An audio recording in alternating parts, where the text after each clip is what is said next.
Okay, what I'm going to do in this speech is I'm basically just going to work down the flow a little bit. I'm going to address some of the arguments that they brought against our case. The first thing that I want to say is pointing out that they did admit that there is a reliance here, that we are reliant on China, but the question is, of course, are we over-reliant? And I want to introduce the idea of, all right, so what's the line? What is the line between reliant and over-reliant? And that is what we have decided through our value, which is public health. When we know whether or not we are reliant or over-reliant, is about whether there are major public health violations being created because of our reliance on China. That's what's going to say that we are over-reliant. And I feel that our case definitely introduces the key ingredients necessary to prove this over-reliance.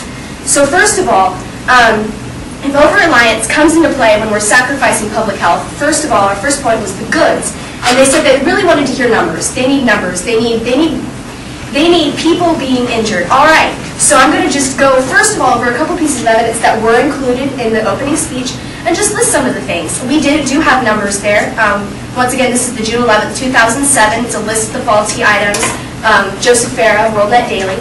And talks about the portable baby swings, resulting in 60 reports of cuts, bruises, and abrasions. All right. We've got lots of injuries here. Faulty baby carriers result in babies falling out and getting bruised. So there are a few numbers. There are lots of numbers on the sheet. Swimming pool ladders that break, resulting in 127 reports of injuries, including leg lacerations, requiring up to 21 stitches, 5 reports of bone fractures, 2 back injuries, 2 reports of torn ligaments, and 8 sprained ankles. You can get numbers. But the thing that you want to see is you're going to need to see a lot of numbers. Well, let's point something out first of all. We're talking something that is nationwide. I can't come up here and give you one piece of evidence that says this many people have died because of faulty items from China. That is absolutely ludicrous. I wish. That would be so great if you had one piece of evidence that could say that. But what we're trying to do instead is to show situation after situation after situation where this has been the case. We can't get one number that sums it all up. So instead, what we're going to present to you is the different ways that this has happened. Once again, we talked about the poison toothpaste, and they said, has anyone died because of this? I don't think anybody died in the United States, but I'd like to point out that a piece of evidence did say that it's the same chemical that killed people in Panama when it turned up in cough syrup. So there were deaths resulting from this same chemical. And I'd also like to point something else out.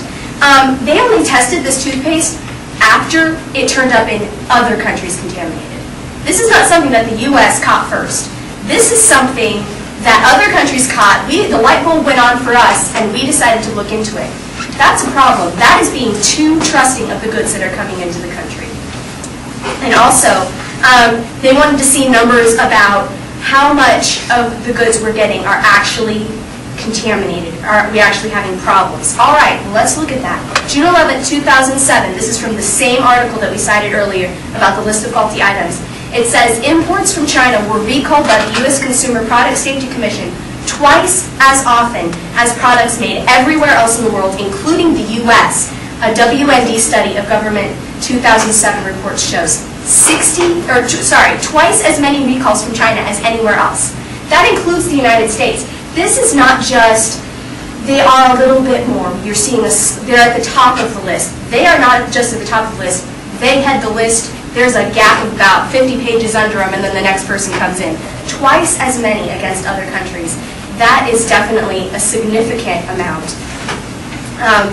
And then also, you look at those facts, and you say that twice as many of the recalls are from China as anywhere else. Well, what's our country doing about this, right? We should be stepping up. We should be seeing this problem. And perhaps if we weren't over-reliant on China, we would actually be doing something. We would be seeing that. But because we are over-reliant, let's look at what's happening here. Richard Mounts of NPR says in a May 25th, 2007 report, the FDA normally inspects about 1% of all food and food ingredients at U.S. borders. 1% of foods are actually being inspected. That's not very much. That, to me, speaks of an over-trusting relationship. We have twice as many recalls from them just from that 1% if we're talking about food there. If we're talking about food, that's an incredible, significant amount, and we are way too trusting of them. And the imports are just increasing.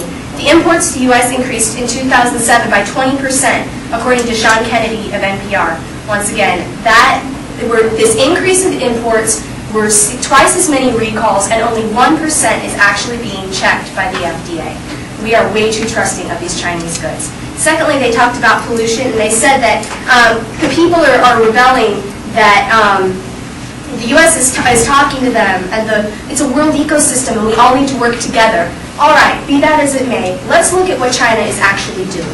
What is China doing? They have a plan in place. They've said a lot.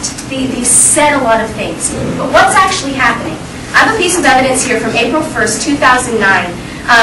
And Elizabeth Balkan is talking here, and she advises private and public stakeholders on energy and climate policy and clean tech investment strategies in China. And what she says is this: what makes the plan elegant, China's plan, is that it addresses current problems, including a shortage of jobs, weak domestic demand for renewables, and excessive solar manufacturing capacity. Okay, so on the surface, it looks pretty good. However, while clear incentives for solar manufacturers and energy consumers may fill part of the economic hole that lagging foreign demand has created, the greenness of the plan is less assured. Sounds to me like this is kind of an economic boost for China, and the environmental issues aren't actually being changed because of it. This is what China is doing right now.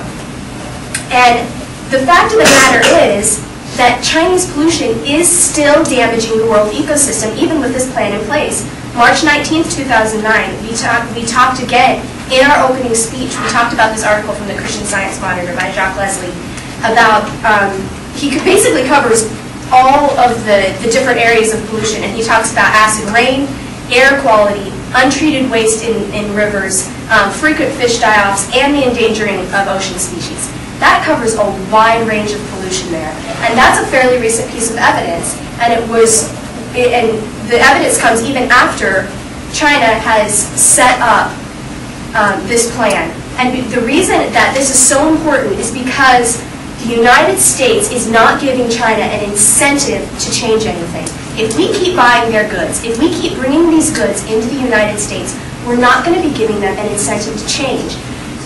They are not going to be creating plans if we sit back, buy all of their goods, and stay over-reliant on them.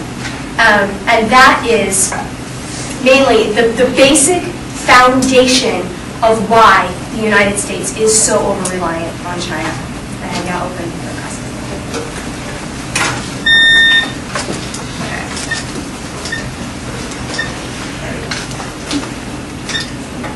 So the toothpaste, chemical, that was in cough syrup, correct? It was previously in other shipments from China that had been found in cough syrup. And this occurred in another country, the death, not the U.S.? Right, correct. Okay. This was just, yeah, we checked it after we were seeing problems in other countries. Is it a good thing that we realize this and we're having recalls?